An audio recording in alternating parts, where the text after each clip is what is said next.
Tommy Egan is back and he's more dangerous than ever. The streets of Chicago are burning again, but this time, the fire feels different. Every move, every look, every quiet moment is hiding a clue about what's coming next. Season 3 starts with power shifting in every direction, and if you blinked, you might have missed the biggest signs of what's really going on. Let's break down every clue, every hidden message, and every setup that could change everything for Tommy and everyone around him. The episode opens with a sense of tension that feels like a storm just before it hits. You can tell right away that Tommy is not the same man we saw last season. He's colder now, sharper, more focused. The streets of Chicago haven't softened him, they've hardened him into something else. When he steps back into the game, it's not just business, it's personal. He's still carrying ghosts. Ghost's death, Liliana's memory, the weight of every loss that's made him who he is. And that's the first clue.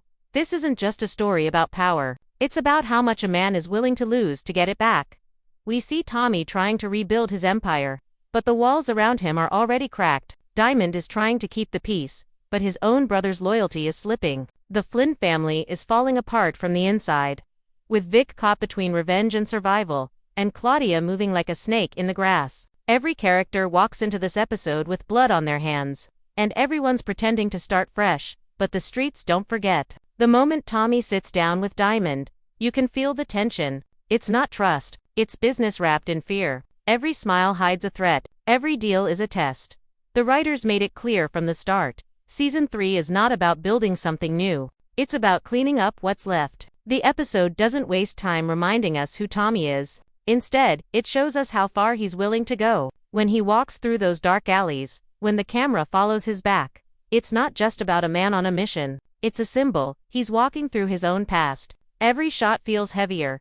Every silence means more. You can almost feel that something is about to explode. There's a moment early in the episode where Tommy looks at the city skyline, and for a split second, he seems lost in thought. That's the show's quiet way of telling us he's thinking about the cost of power. He wants control, but deep down, he knows control always comes with loss. That's the trap of the power universe. Every character wants the throne, but no one keeps it without bleeding for it. It's that silent war between wanting peace and needing chaos that makes this episode so strong. And if you look closely, there's a hidden detail in the way the episode is shot. The lighting is colder, darker, more blue-toned, showing that Chicago has become more of a battlefield than ever before. It's not the same city Tommy first came to conquer. It's harder, meaner, and full of ghosts. Even the music is different. Less flashy, more haunting. The sound design builds that feeling that everything's about to fall apart, even when the characters think they have control. That's what makes the first half of this episode so powerful. It's quiet tension done right. By the time we reach the end of the first act, it's clear that Tommy's not just fighting enemies, he's fighting time. Every move he makes feels like a reaction, not a plan. The city is catching up to him. The game he once ran is now running him. But here's the secret that most people missed. Tommy doesn't fear the fight. He fears becoming what he hates. That's why every decision feels heavier this season. The show isn't just building toward another war. It's building toward Tommy realizing that power doesn't save you. It destroys you, piece by piece. In this episode, every character is playing two games. The one everyone can see, and the one that's happening in the shadows. That's the heart of Power Book 4, Force. It's never just about the drugs or the deals. It's about control, loyalty, and survival. What makes this episode so clever is how it hides those battles in plain sight. When Tommy meets with Diamond, they speak like partners, but their eyes tell a different story. Diamond wants structure, something steady. Tommy wants expansion and fast. You can feel that their goals are about to collide, even if they don't realize it yet. That's one of the first hidden clues of the season. This partnership is already breaking, and it's only episode 1. The writing in this episode is sharp because it plays with silence. Watch how the camera stays on characters after they stop talking. It's in those quiet seconds that the truth shows. Diamond's patience is turning into doubt. Tommy's confidence hides fear. And Vic Flynn, he's pretending to be lost, but his eyes tell you he's plotting something. That's the game behind the game. Every character is wearing a mask, and every mask is starting to crack. There's a powerful moment when Tommy visits the old spot where he and Liliana once planned to take over the city. The place is empty now, stripped bare, just like Tommy's trust in people. But the camera lingers on a broken mirror on the wall. That's no accident. In Power, mirrors always mean reflection, literally and emotionally. The reflection of Tommy's face in that shattered glass says it all. He's not just seeing himself. He's seeing the pieces of the man he used to be. The man who trusted Ghost, who dreamed big, who believed he could run an empire without losing his soul. That mirror scene is one of those moments you might miss if you're not looking closely.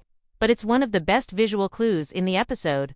Meanwhile, the Flynn family story moves in a different but connected direction. Claudia is acting cold, calculating, and distant, but it's not just ambition, it's fear. She knows her family name doesn't hold power anymore. There's a quick shot where she hides a phone call from Vic.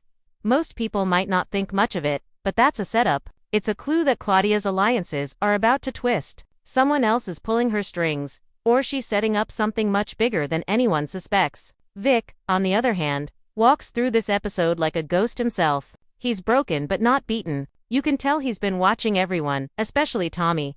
And there's something in his tone that feels dangerous, like he's ready to cross a line he never dared to before. The cinematography helps tell this story better than any line of dialogue. Watch how every meeting happens in dark rooms, tight corners, or under flickering lights. That's not random. It's a visual way of showing that nobody's future is clear. Everyone is half in the dark, half in the light, trapped between doing what's right and doing what keeps them alive. The streets aren't just a setting anymore. They're a reflection of the characters themselves, unpredictable, cold and ready to strike back at any moment. And then there's the money scene, the first major deal Tommy makes this season. On the surface, it looks like business as usual, but look again. The person who delivers the product hesitates before handing it over. That pause, that half-second look, that's not filler. It's a clue. Someone inside the operation doesn't trust Tommy, or worse, is feeding information to the other side. The power writers love doing this, planting a betrayal early so it explodes later. So when that moment comes back in episode 4 or 5, it'll feel like a shock, but the hint was already here. By the end of this section of the episode, you can tell everything is building toward a massive shakeup. Tommy is trying to run the city, but the city is already running on secrets. Every side deal, every handshake, every whisper in a dark room, it's all setting up the next explosion. That's what makes this season feel more dangerous than before. In the past, Tommy fought enemies he could see. Now, his enemies are the ones smiling across the table. If you really think about it, that's what makes Power Book 4 Force stand out from the rest of the Power universe. It's not just about power anymore, it's about who's willing to destroy everything to hold on to it. The episode doesn't need to scream that message. It shows it in every slow look, every flick of Tommy's lighter, every shadow that passes across a face. It's the game behind the game, and in Chicago, nobody plays fair. The deeper you get into this episode, the more you realize that the real war in Power Book 4 Force isn't being fought with guns, it's being fought with whispers. Chicago itself feels alive this season. The streets seem to be talking, watching, and waiting. Every corner, every alleyway carries stories that the characters don't want to face. And the message those streets are whispering is simple. Power doesn't stay quiet for long. Tommy moves through the city like a ghost with unfinished business. He's building something big, but he's doing it surrounded by people who want pieces of him. He's trying to create a world where he can be the boss without the baggage, but the city keeps pulling him back into the dirt. When he walks into that warehouse scene, the one where he meets the new supplier, it's not just another deal, it's a test. The way the camera circles around him, slow and tense, feels like the city itself is watching to see if he still deserves the crown. Every shot, every pause feels like it's saying, how long before he loses control again? One of the most powerful details you might have missed is how often Tommy looks over his shoulder. It's a small thing, but it happens throughout the episode. He does it in the car, on the street, and even during meetings. It's a symbol Tommy isn't just being cautious, he's haunted. He's living like a man who's expecting the past to grab him from behind. This is what makes Season 3 different. It's not just about him fighting for power. It's about him running from ghosts that never died. Now let's talk about Diamond. On the surface, he's calm, trying to be the voice of reason. But this episode plants a seed of doubt inside him. There's a moment when one of his crew members questions his leadership, not loudly, but you can feel it. It's just a look, a small hesitation, but in power. Those are the clues that mean everything. That look tells you that Diamond's world is about to shake. His peace is temporary. The streets are watching him too, waiting to see if he can hold it together when Tommy's chaos comes crashing in. And then there's Vic Flynn.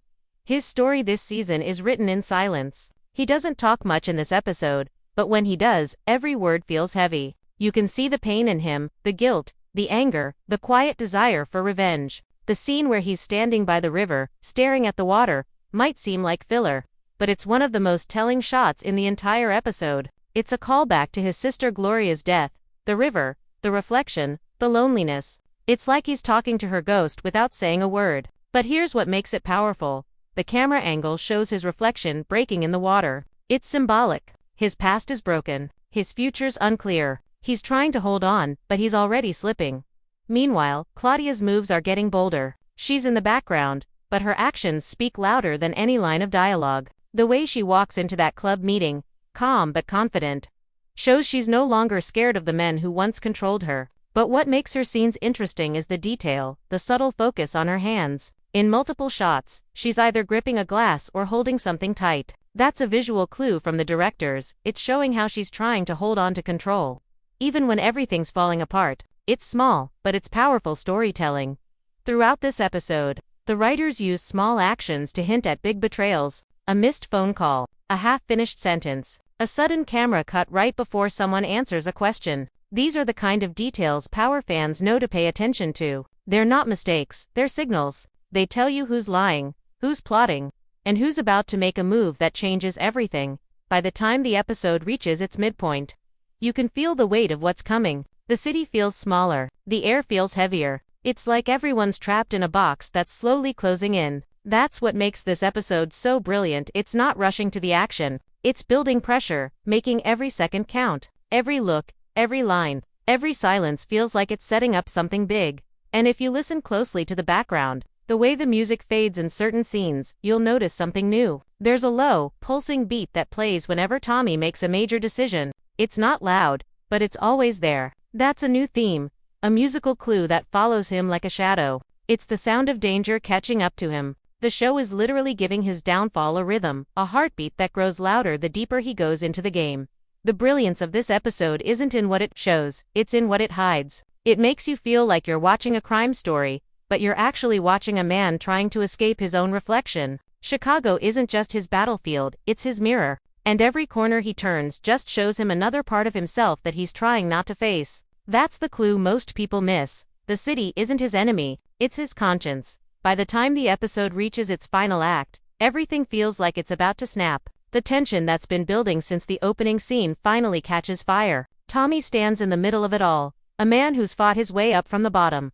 But now he's surrounded by ghosts, lies, and traps of his own making. The streets that once made him powerful now feel like they're swallowing him whole. This isn't the same Tommy who used to laugh in the face of danger. This is a man who's learning that power doesn't come free, it comes with a bill that keeps getting higher. The closing scenes carry a kind of quiet chaos. There's no loud explosion, no flashy ending, but everything about it feels heavy. The air in the room thickens when Tommy finally looks at what he's built. He's got soldiers, connections, respect, but he's standing alone. And that's the hidden message of episode 1. Tommy may have power, but he has no peace. It's a pattern that's followed him from New York to Chicago. Every time he wins, he loses something bigger. That's why the camera lingers on his face at the end, that long, cold stare into nothing. It's not victory, it's realization.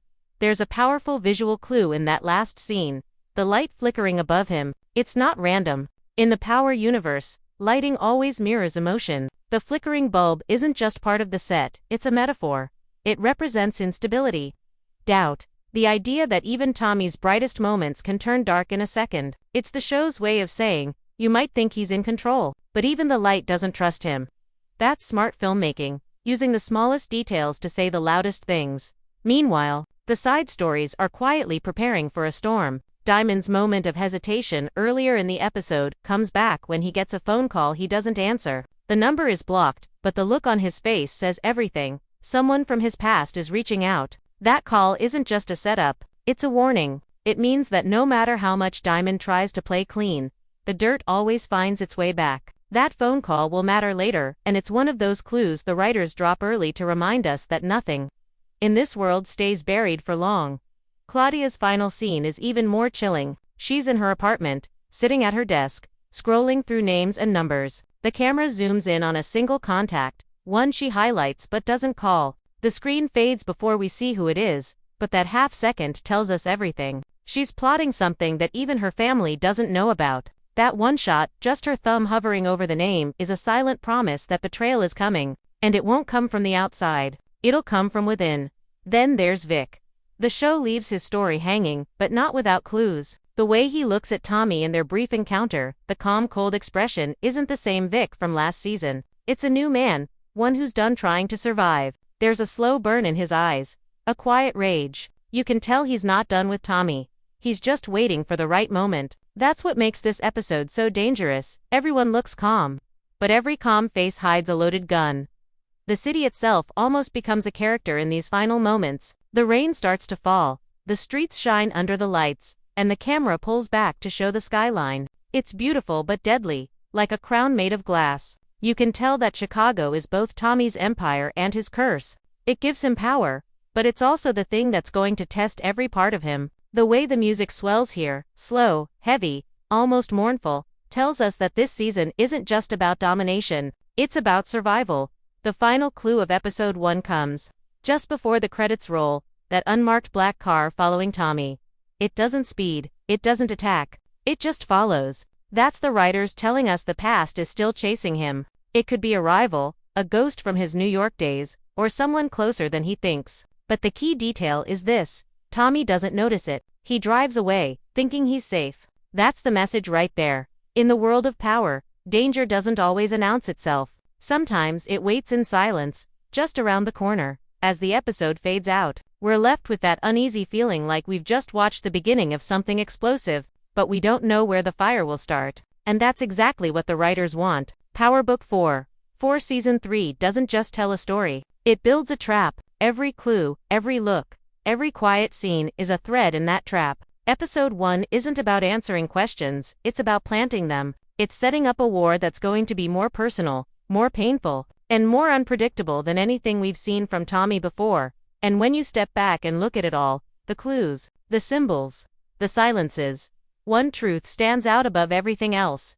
The real enemy in power has never been another person. It's the hunger for control, the need to prove you can survive the world without losing yourself. That's Tommy's curse, and it's the same curse that's haunted every main character in the Power universe. The difference is, this time, Tommy knows it, and that makes him even more dangerous.